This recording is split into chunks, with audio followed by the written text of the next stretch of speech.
রহমতুল্লাহ। প্রিয় দেশবাসী, জাতির এক যুগ সন্ধিক্ষণে আমরা আজ আপনাদের সামনে হাজির হয়েছি। প্রথমেই আমি আল্লাহ রাব্বুল আলামিনের অসংখ্য কোটি শুকরিয়া আদায় করছি। দীর্ঘ 15.5 বৎসরের জুলুমের একটি জগদ্দল পাথর আল্লাহ তাআলা আজকে এই জাতির বুকের উপর থেকে সরিয়ে দিয়েছেন। আলহামদুলিল্লাহ রাব্বিল আলামিন। এর পুরোপুরি কৃতিত্ব আল্লাহ রাব্বুল আলামিনের।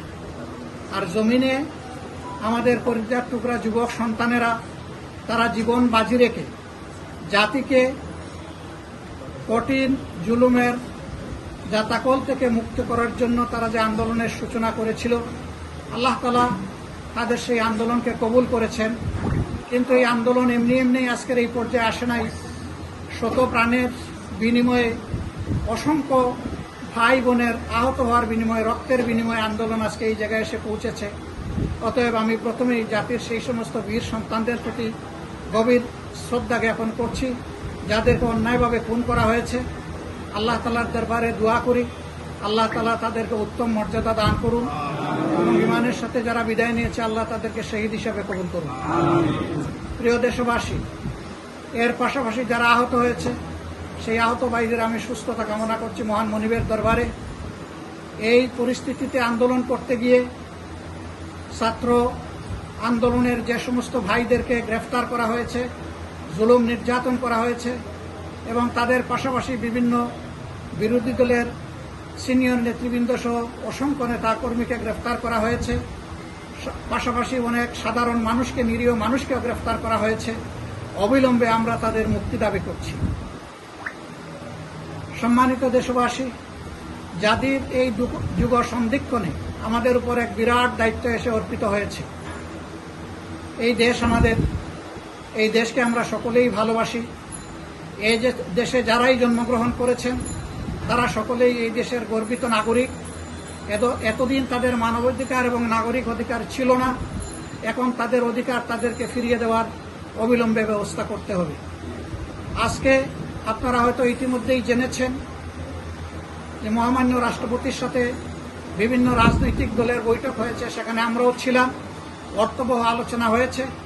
আশা করছি অতি দ্রুত বর্তমান এই অবস্থা কাটিয়ে উঠে জাতি একটা শৃঙ্খলা এবং শান্তির দিকে ফিরে আসতে পারবে ইনশাআল্লাহ।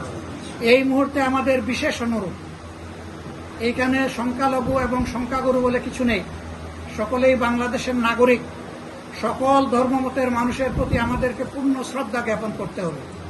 সকলের ধর্মীয় প্রতিষ্ঠান, বাড়িঘর, ব্যবসা প্রতিষ্ঠান, এর প্রতি আমি প্রিয় দেশবাসীকে অত্যন্ত যত্নশীল নজর রেখে কোনো লোক যাতে এখান থেকে কোনো ফায়দা হাসিল করতে না পারে, কারো উপর কোনো আক্রমণ না করে, কোনো ধর্মীয় প্রতিষ্ঠান ক্ষতিগ্রস্ত না হয়, এই ব্যাপারে সকলকে সতর্ক থাকার জন্য আমি অনুরোধ জানাচ্ছি। বিশেষ করে আমাদের দলীয় নেতা কর্মীদেরকে আমি বলবো যে অতীতে আমাদের এই ঐতিহ্য আছে, আমরা পাহারাদারের ভূমিকা পালন করেছি। আপনারা গ্রুপ হয়ে বিভিন্ন জায়গায় পাহারাদারের ভূমিকা পালন করুন এবং এই রকম যদি কেউ কিছু করতে যায় তাকে নিবৃত্ত করুন, তাকে প্রতিরোধ করুন। এটা জাতির জন্য কোনো কল্যাণ বয়ে আনবে না।